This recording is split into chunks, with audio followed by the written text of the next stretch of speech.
In this edition of the Parliament Report, Cabinet approves sole source negotiations with Chinese firm. Opposition questions establishment of independent oversight panel. And MP wants ECJ politicians to be paid by political parties and not the public purse.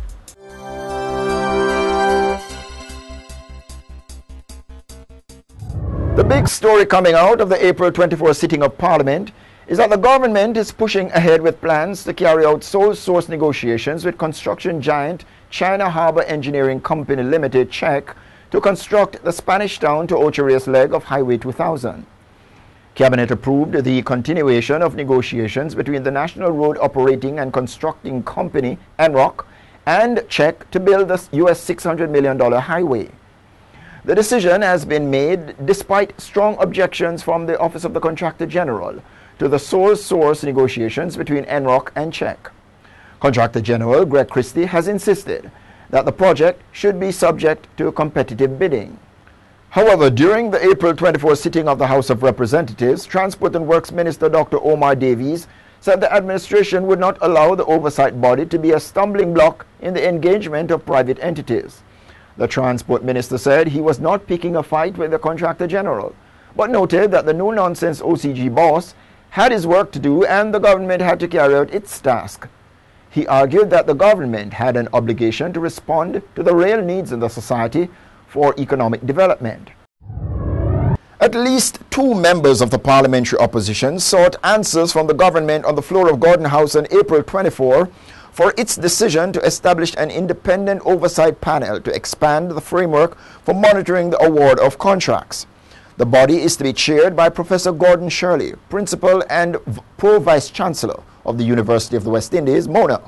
He is to be joined by businessman R. Danny Williams and Everton MacDonald, a retired territory senior partner at PricewaterhouseCoopers. Transport and Works Minister Dr. Omar Davies had announced the establishment of the Independent Oversight Panel. Opposition leader Andrew Holness and North Central Clarendon Member of Parliament Pernell Charles said they were uncomfortable with the reason for which the panel has been set up. The problem is that you may very well run up into a legal obstacle should the Contractor General decide to test the law. You could very well run up into that problem. And I think that you may very well have to start looking at the legislative arrangements. You are now the minister, and I believe that you have outlined the necessity. We maintain that the competent body to determine the integrity of the contracting process is the Contractor General. I respect your views, but for the first time, I'm going to speak on behalf of this administration solely. We do not accept impotence as an option.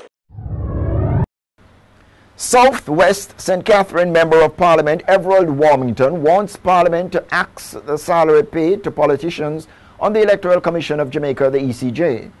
In a private member's motion tabled in the House of Representatives on April 24, the opposition MP declared that politicians should be paid by their respective political parties and not by the public purse. He said immediate action should be taken to terminate the payments being made from the public purse to the political representatives. The ECJ is comprised of 4 selected members and 4 nominated members. The Prime Minister nominates 2 persons and the opposition leader nominates a similar number. The Director of Elections is a member of the Commission. The members representing the leader of the opposition are Tom Tavares Finson and Andre Franklin. They earn $8 million each by being members of the ECJ. Dr. D.K. Duncan and Peter Bunting represent Prime Minister Portia Simpson-Miller. Duncan is paid $4.7 million because he is already being paid as a member of Parliament. Bunting's salary from the ECJ is $2.5 million by virtue of him earning a $5.5 million salary as a Minister of Government. And finally in the Parliament report, Member of Parliament for North East St. Elizabeth Raymond Price has proposed that the throne speech delivered each year by the Governor-General at the beginning of a new parliamentary year be called the People's Speech in light of Jamaica's quest to move away from the monarchy.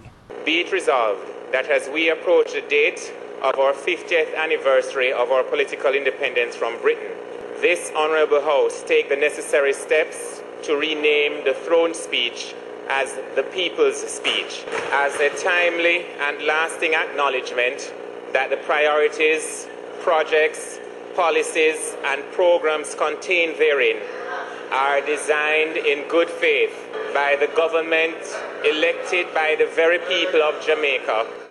And that's how we wrap this edition of the Parliament Report for this week. Thanks for logging on. Until the next bulletin, I'm Edmund Campbell saying, walk good.